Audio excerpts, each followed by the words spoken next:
Voltamos! Programa Alternativa A. Hoje ao gravado recebe o jornalista musical Sérgio Martins. Você pode curtir essa entrevista, né, pela Rádio Universitária nesse momento, né, 102,1, e também depois pelo nosso canal no YouTube. E também pode aí curtir a gente no Instagram, p.alternativa. Nos siga como faz Sérgio Martins, né, siga o programa Alternativa. Sérgio, Religiosamente. Sérgio, seguinte, eu estou acompanhando aí, principalmente, né, as suas colocações, e acho que não dá para a gente fugir disso, né, que é a chamada Lei Oruan. Né, acho que Anti-Oruan, né? é anti-Oruan, na verdade, né? Eu sei a sua opinião em relação a ela, concordo plenamente, mas queria que você falasse para o pessoal que está acompanhando e talvez não saiba, né, ou não tenha uma ideia exata do que é essa lei anti-Oruan. Então, a lei anti-Oruan é o seguinte: existe uma vereadora de São Paulo que apresentou um projeto de lei no qual o poder público não pode usar o dinheiro de shows para bancar apresentações de artistas que façam apologia ao crime ou ao uso de drogas, né? Tudo bem, é sempre aquela coisa assim, mas, bem, é um projeto de lei que o sujeito não pode, que o poder público não pode financiar, ou seja, a gente está acostumado numa virada cultural ou num show gratuito no parque, alguma coisa, o poder público não poderia usar isso. Eu creio que, assim, quando o poder público assume, né, a sua gestão, essa gestão é formada de curadores. Então, eu prefiro acreditar muito mais no bom senso desses curadores do que ter uma lei que fale o que devo fazer ou não. Outro ponto importante é que, se a gente proibir o Oruan por fazer apologia a drogas ou crime, então a gente também tem que cair em cima dos sertanejos, as músicas falam de álcool e do consumo excessivo de álcool. Tem cair, beber, levantar. Hoje é sexta-feira, traga mais cerveja e tal. E a gente sabe muito bem os crimes que têm sido feitos devido ao consumo excessivo de álcool. E o sertanejo também, nas suas letras, trata as mulheres de forma depreciativa, quando não, partem quase para uma tentativa de estupro. Tem uma que você provocou, você vai ter que aguentar, Israel e Rodolfo, né? Então, já começa por aí. O meu ponto é o seguinte: esse tipo de lei vai abrir um precedente. Porque se você falar apologia ao crime, então, o que a gente vai incluir? A gente vai colocar os Racionais MCs? Os Racionais MCs também fizeram música. A gente vai excluir um tributo ao Bezerra da Silva, que fez música até para o Escadinha, que é um traficante famosíssimo no Rio de Janeiro. Eu tenho muito medo dessas coisas. Eu presenciei a patifaria que foi a prisão do Planet Hemp em Brasília, acho que em 1997, 1998, sob a acusação de fazerem apologia ao uso de drogas. O Planet Hemp era constantemente cancelado.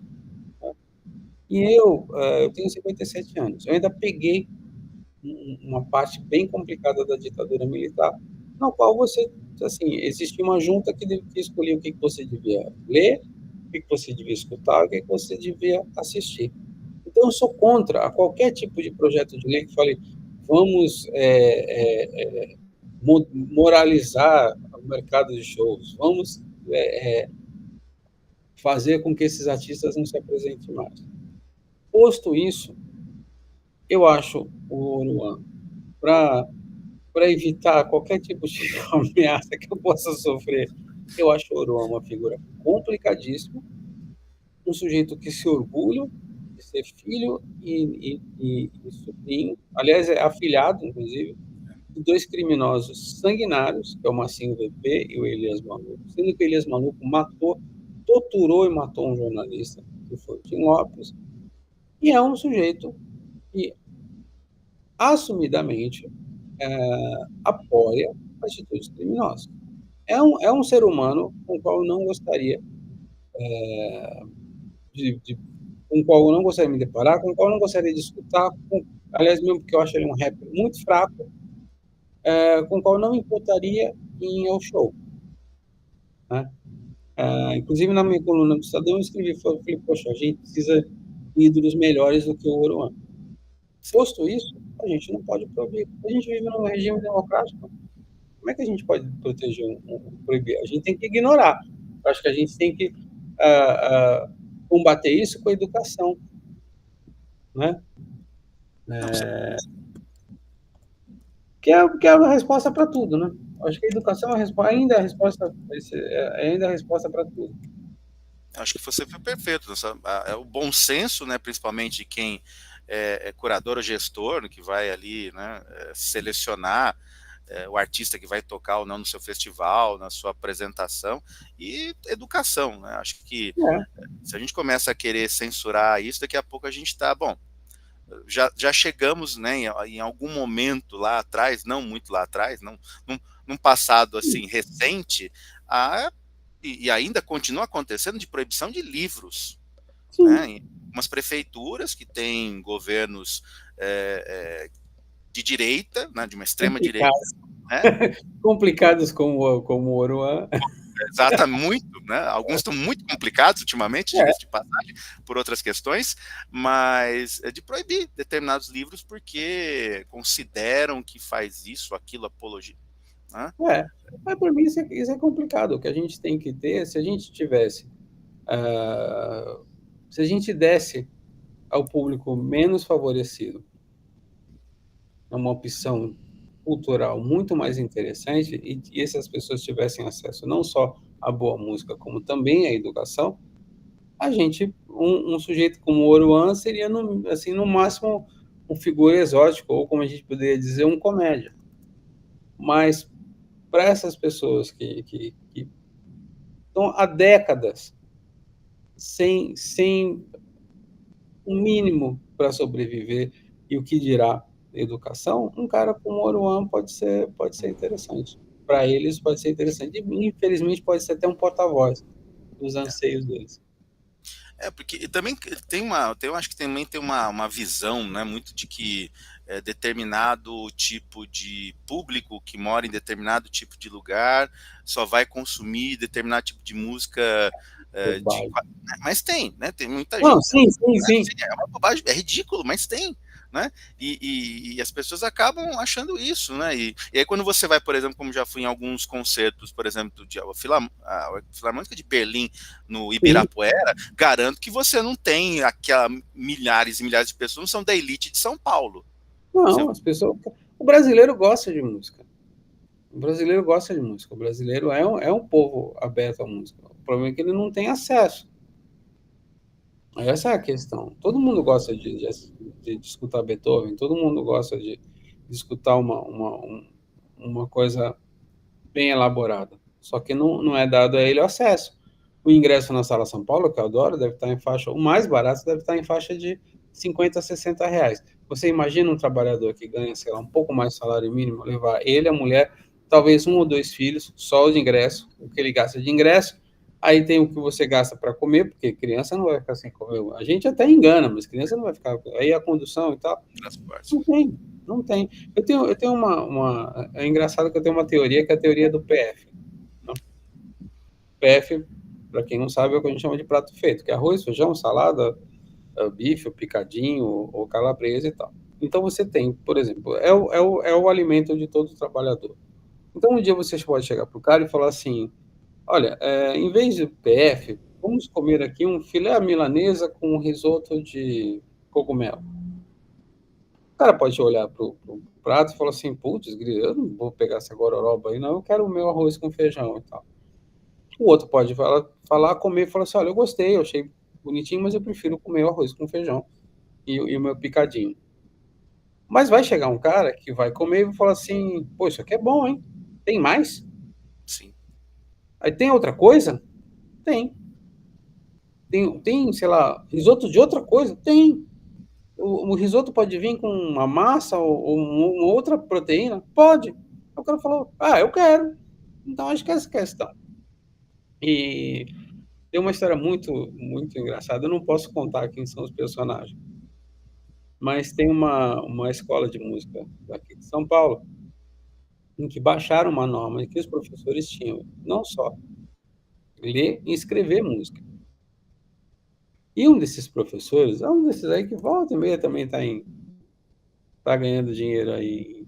Eu não sou daqueles que falam, mané, mas tem uns caras que sempre inventam, que sempre dão um H e inventam alguma campanha folclórica e ganham uma coisinha.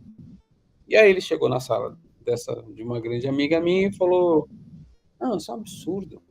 Você fazer com que o músico saiba ler, o brasileiro é conhecido pela sua espontaneidade.